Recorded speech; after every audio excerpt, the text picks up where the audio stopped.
Your Highness, Sheikh Nahyan bin Mubarak Al Nahyan, Your Excellency Dr. Amal Al Kubaisi, Excellencies, ladies and gentlemen, I'm honored to be here today with so many champions of gender equality and women's empowerment, and would like to thank the co-conveners of this conference, the General Women's Union and Her Excellency Noura Al Suwaidi, Women in International Security, UN Women, and Trends Research and Advisory. Thank you for convening such a diverse and engaged group on this seminal issue of our time. In the UAE, we believe that behind every great nation is a great woman. It is through Her Highness Sheikha Fatima bint Mubarak's leadership and example that we are all here. Her vision and ideals and her tireless advocacy promoting opportunities for women and girls continue to guide the UAE and inspire our people. As His Highness Sheikh Nahyan bin Mubarak outlined in his speech, early in the UAE's history, in fulfillment of His Highness Sheikh Zayed bin Sultan Al Nahyan's vision for his country, it was Her Highness who emphasized the importance of education, not only for our boys, but also for our girls, and created an enabling environment to achieve this vision of an equal society. As outlined by His Highness Sheikh Nahyan bin Mubarak Al Nahyan, the UAE's Minister of Tolerance, the theme of tolerance is a fundamental value underpinning the UAE's development at home, in the region, and around the world. Her Excellency Reem Al Hashimi, the UAE's Minister of State for International Cooperation, has made clear the critical link between women's empowerment and peace and prosperity. We are all here today because we understand that gender equality and women's empowerment are not only worthy goals to pursue in and of themselves, but are crucial to creating stable, tolerant, and prosperous societies.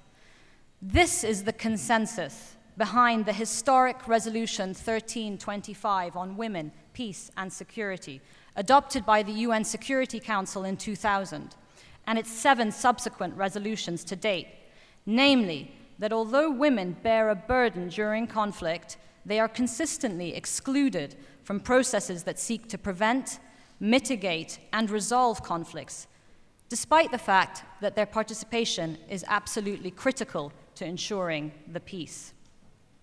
We have the data to prove this. We know that 50% of peace processes fail within 5 years. However, when women meaningfully participate in the drafting of a peace accord, there's a 35% chance that the peace will last 15 years or longer. This is not simply because we're including women in the process. It's because women go through this world with a unique set of experiences that prove vital at the negotiating table. Overwhelming evidence has demonstrated that when men are alone at the table, the conversation tends to focus on issues of power, territory, and the state.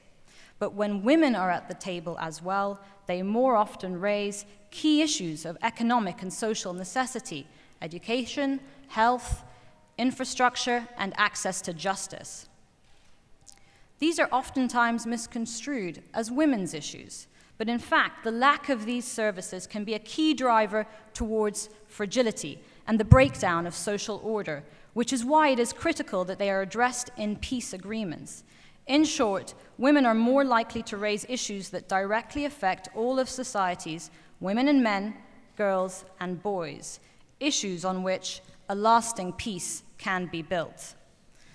This type of insight is not limited to peace processes, but spans across institutions throughout society: education, the judicial system, the economy, and government. Women have to be active within institutions in order for them to be stable, reflecting the populations they serve. This is important for diversity of thought. When you bring together a group of people from a range of backgrounds, they consider a wider range of issues from a variety of perspectives, and they generate innovative solutions.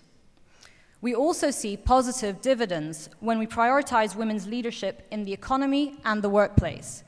Over 50% of the world's population are women and girls. And the UAE has long acknowledged the importance of investing in women to maximize their full potential for our country's development. Research by the McKinsey Global Institute has demonstrated that global GDP has the potential to rise by $12 trillion by 2025 by narrowing the global gender gap. In the Middle East and North Africa, this would mean an additional 15% increase in our GDP by 2025. Central to this is the importance of women in senior leadership and decision-making across sectors, something that the UAE firmly believes in. The UAE's story is one which recognizes that the full participation of women has been the key to establishing our own peaceful, prosperous, and tolerant society.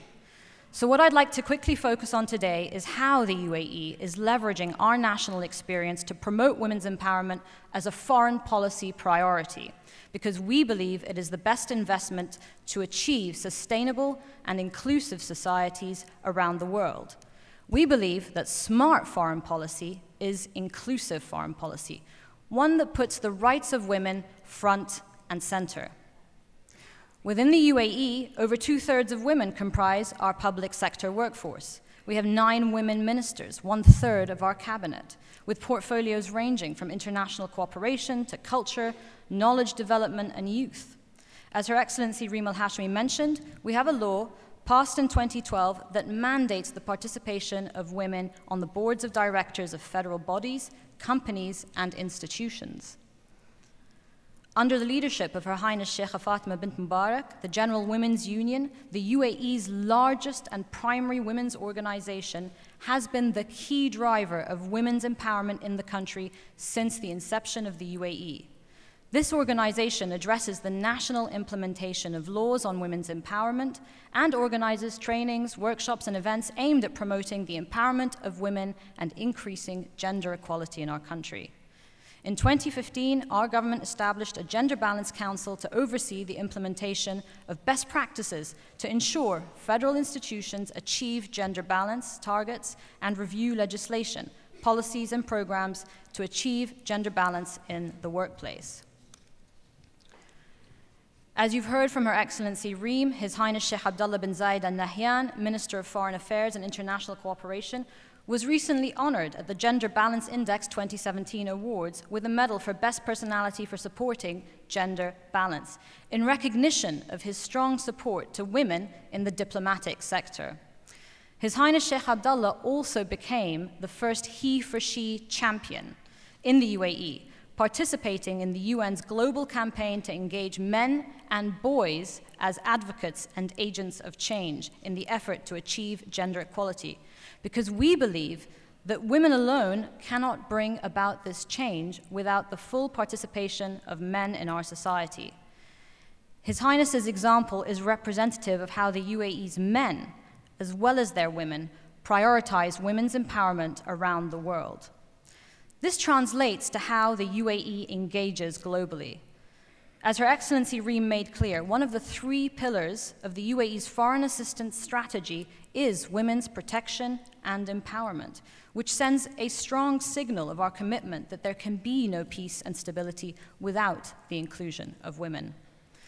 So we're leveraging our experience and perspective to work for change at the United Nations, doing our part to empower women around the world through the promotion of the Women, Peace and Security agenda. For example, during the 2016 race for a new Secretary General of the UN, the UAE played a key role in a member state-led group which advocated for women candidates in the election.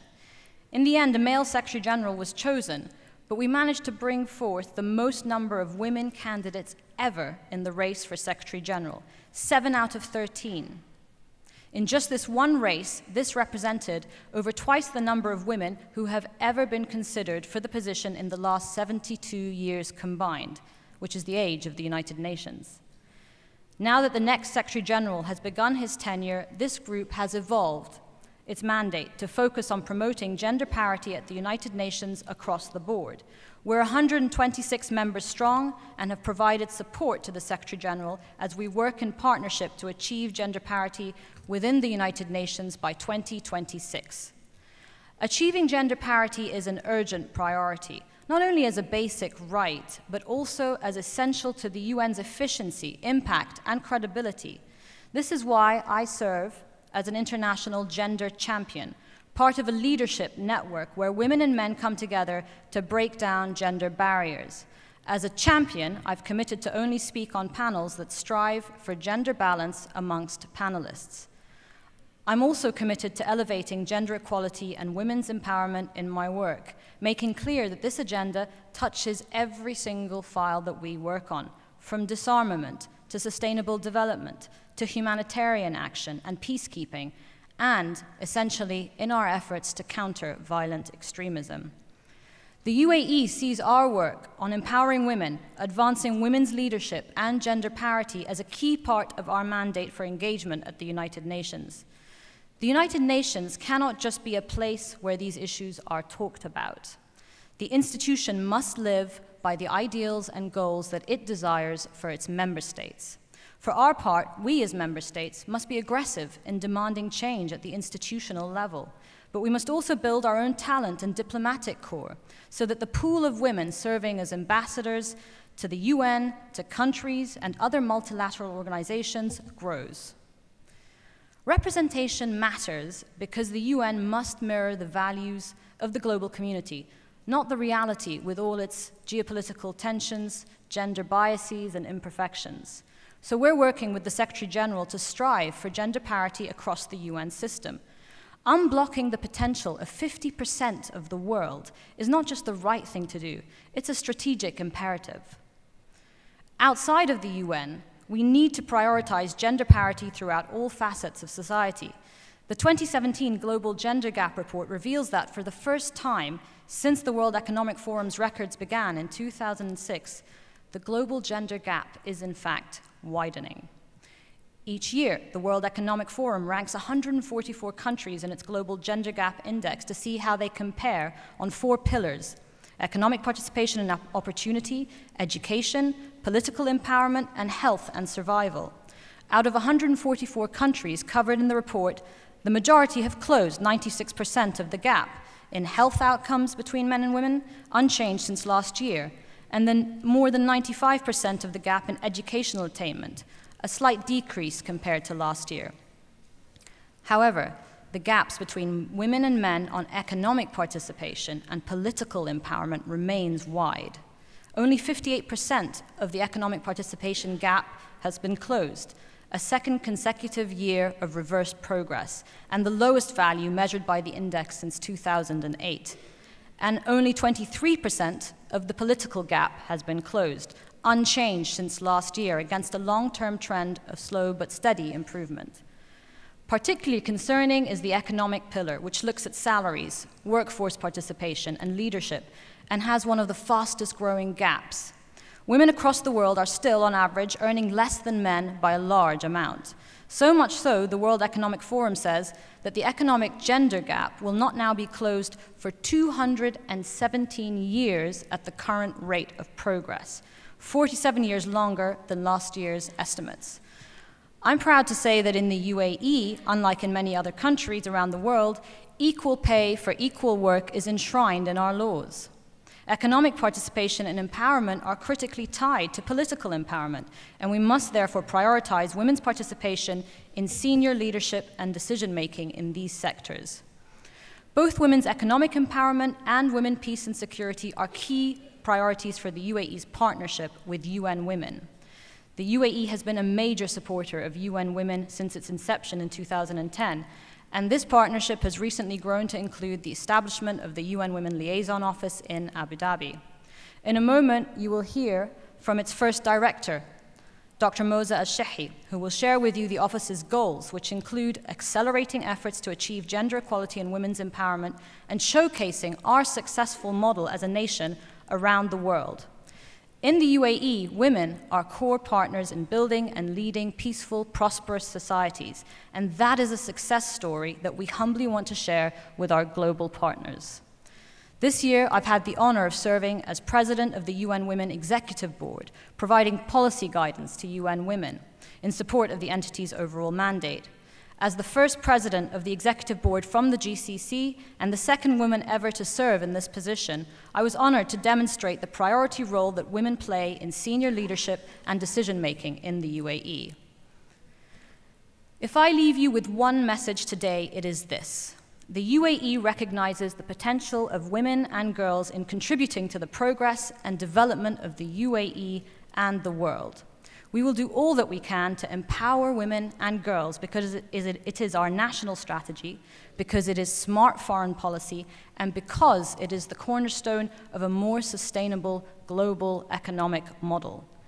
Building on the legacy of the late founder of our nation, His Highness Sheikh Zayed bin Sultan Al Nahyan, and the continued leadership of our President, His Highness Sheikh Khalifa bin Zayed Al Nahyan, as well as the dedication of Her Highness Sheikha Fatima bint Mubarak, the UAE maintains its commitment to gender equality and women's empowerment as a key component of its agenda at home and abroad, and as a cornerstone of peace and security. I, along with my dedicated team in New York, will do my part to continue this work through the United Nations. Thank you.